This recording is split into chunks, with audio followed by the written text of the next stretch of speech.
Hey everyone, and welcome back to the channel. So today we get to take a look at the all-new 2025 BMW X3. This is the xDrive30i.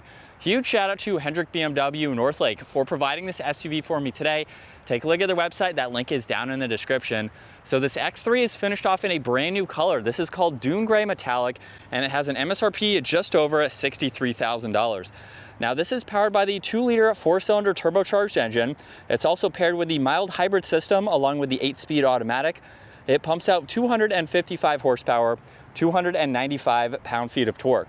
That power is sent through the xDrive all-wheel drive system, propelling this 4,200-pound SUV from 0 to 60 in around 6 seconds. With the performance package, top speed is increased to 155 miles an hour versus 130 miles an hour. It has a fuel capacity of 17.2 gallons. You'll expect to see around 21 miles per gallon in the city, 28 out on the highway. This also has a wheelbase of 112.8 inches. Its overall length is 187.2. It has a width of 75.6, a height of 65.4, and its ground clearance measures in at 8.5 inches.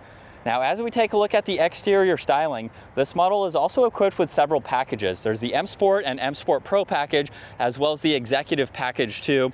And for some of those packages, you will notice that for the kidney grille, there's the integrated lighting system that will light up at night, which is a really unique look. There's also the forward-facing camera and a sensor on this driver's side. And then there's plenty of cutouts in that upper grille, along with the active grille shutters. So this section will open up to provide additional cooling.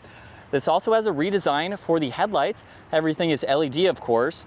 And then there's more gloss black in the lower section, along with parking sensors, more grille shutters in the lower section there, along with inlets on both sides, and then a stripe in the middle. You'll notice it's gloss black in the lower section and then body colored up top, which is an interesting design element to see. And then there's really nice edges on the hood here with the BMW badge right in the middle. Now this model also has a really nice set of gloss black wheels. They have that 5-spoke design to them, along with the M Sport brakes, which are hiding behind them. This also has body colored side mirrors. They have the camera and the turn signal. The base is also finished off in gloss black, which works its way to the entire window surround. It's also on the roof racks up top, and then this has a full moonroof as well. Now for the moonroof, there's no sunroof or anything, so it is a fixed upper glass for the entire roof. Now, as we take a step back, the design elements for the new X3 have a really nice look. You'll notice the lines in the lower section there, flush mount for the door handles, which isn't new, but just the entire shape of it gives it a little bit more boxy of a style, almost mimicking the XM in a sense. Now up top, there's a spoiler that's gloss black on the lower section here, along with the third brake light.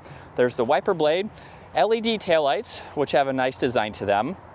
Backup camera is mounted in the lower section of the liftgate, and then there's all the parking sensors and gloss black for that lower bumper there. Now, as we work our way to the cargo space, that controls also at the lower section of the liftgate, where it is power operated. And once it's open for the X3, you still have a good amount of space. This is on the smaller side for the SUV lineup, but as you can tell with the seats up, good amount of space. There's a storage pocket, there's also a 12-volt, and a few hooks, so you can place in some items so they don't roll around. There's also this cover system that you can use, and you can fold down the back seat. So if you need that much more interior space, you can do that. And there's also the spare tire underneath the floor and a little bit of storage. So if you want to put some smaller items down there, you can do that. Now up top, you have the 2 normal controls. On the left side just closes the liftgate. The control on the right will lock the vehicle too. Now, if the vehicle does lock, I'm sure there's some settings I just haven't figured out yet, but you can unlock it just by touching the front door handle there, and then it will unlock the rest of them. Now for the interior on this X3, there's the manual adjusting sunshade. There's also this brushed accent that surrounds the release handle, as well as the Harman Kardon speaker there. There's blue stitching with this leather material, and then some storage in the lower section. Now this interior also has some upgraded seat options. There's the Alcantara along with the leather, and then you'll notice the BMW colors are stitched on the inserts here. So instead of being on the seatbelt for this model, they're actually in the insert there. And then at 5'10", I have a good bit of space. There's a storage pocket behind the front seats. You can also attach tablets, so that way you can have them. There's air vents in the middle, as well as a little bit of storage and some auxiliaries. And then at 5'10", even with my hat on, I have about an inch, inch and a half or so. So for its smaller size, full-size adults can fit in the back. Now there's also the armrest where you have the cup holders. You can also fold down the middle seat individually. There's that release on the side there. And then here's a look at visibility. Pretty large windows in the cargo space there. And then you can also see more of the Alcantara on these front seats from the back, which is really neat.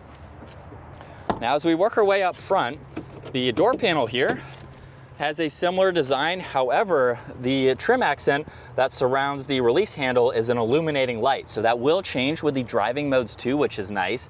And then you also have your memory seating adjustments, as well as a fan control and lock and unlock right in the middle.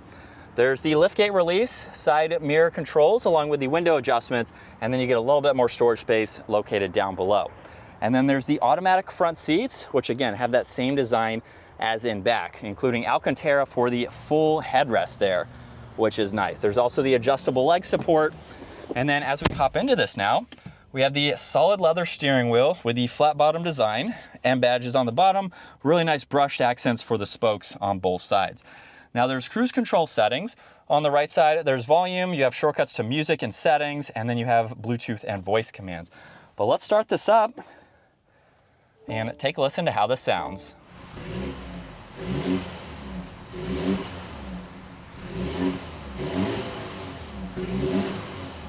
And coming back to the gauge cluster now, you'll see on the left side there's miles per hour. On the right side, there's your attack and power. Now, if you push on this settings button over on the right side, this is how you can get to all of the content. So now I can use the rotary dial to scroll through all of this, and you can pull up all of this information just depending on what you need to see for the day. Now you can also go over to layout, and you have two different layouts or three different layouts that you can go through just depending on how you'd like to view this information. So you can still pull it up, and it's just going to be a little bit different of a view.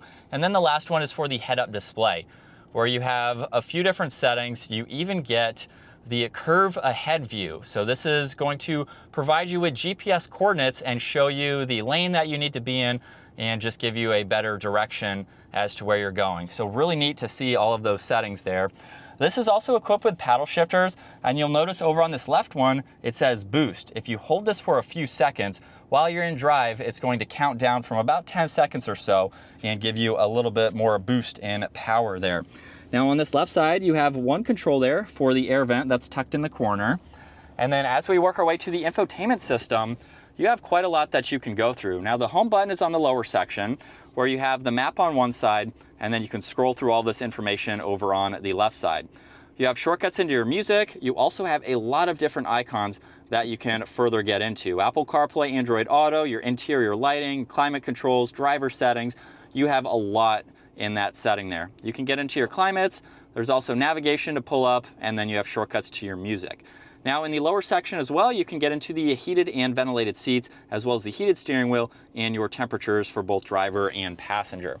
Now underneath that, you'll notice that the background here is lit blue at the moment. Hopefully you can see a little bit better to see over on this passenger side in the shade.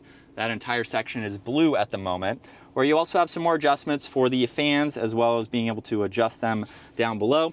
You have a lot of storage space with some auxiliaries, an M logo on that triangle piece between two cup holders there. There's all of your shortcuts for that screen up top, including volume and tuning. So you have these shortcuts here, which is very helpful. And then you also have My Modes. So push on My Modes, and this is how you can get into some of the different modes, of course, where the lighting is going to change as well. So currently it is red at the moment. Again, you can see a little bit better on that side. So you have different modes. You also have this control here, where you can get into your driver assistance. You have your displays. You also have iconic sounds. That is how you can pipe in some of the exhaust noise. You have a shortcut to the camera system. And then let's put this into reverse, where we can pull up that camera system. So you have the 3D view, where you have all of these different angles just depending on what you need to see. So you can pull up that 3D view. You'll notice too that we have the color match screened with the color of this vehicle, which is really neat. So you have several different angles there. There's also drive, sport mode, and then park is behind that, or it's the e-brake too. Auto hold is also behind that. Then there's a good amount of storage in the glove box with an auxiliary down below, and then you have plenty of room in the glove box.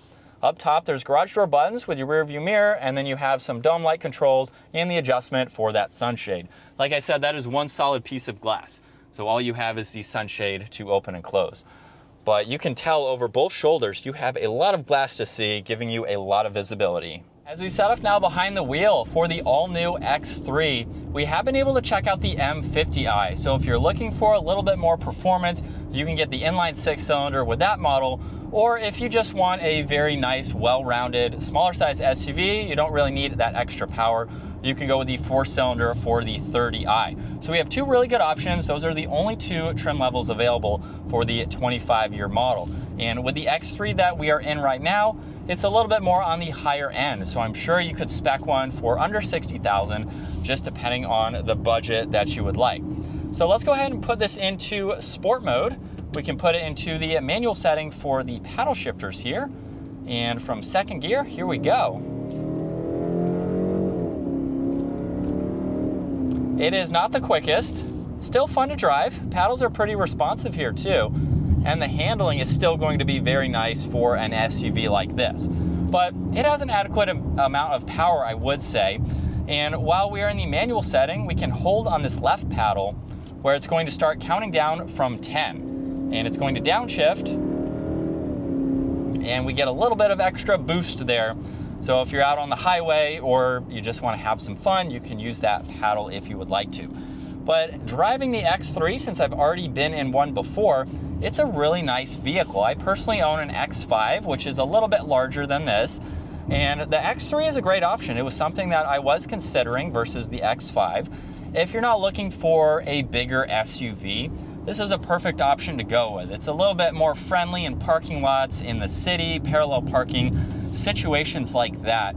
Yet it still offers a good amount of interior cargo, and it's still going to give you a great ride. Now, we don't have adaptive suspension or anything of that level like you get in some of the X5 models, but for a bumpy road like this, it's riding very, very nice. Seats are also really comfortable too, and we have that Alcantara, which is a great look for this interior, but it drives very nice. As you would expect for a BMW, it's a well-refined, luxury-focused, smaller size SUV. We have a really nice steering wheel here too, so that way you have great grips on it, taking some turns like this. It handles so well. So you get a very well-rounded vehicle, something with a little bit of extra ground clearance too. So if you need to take this off the pavement for whatever reason, gravel roads, grass, something like that, you just have a little bit more versatility and that xDrive all-wheel drive system. So that way you're not stuck in those situations. And we are still in sport mode, second gear. Here we go. Like I said, paddles are pretty responsive, and just for a mild acceleration, it's going to give you an adequate amount of power to at least get up out of its own way and to merge and just to get up to speed. So I think it has a good bit of power if you're not looking for that next step up.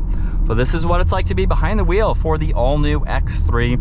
Definitely a much different interior than the previous model, which I also made a comparison video on. So if you'd like to see a 24 versus a 25, you can take a look at that separate head-to-head video. But it's still a great vehicle, drives very nice, as you would expect.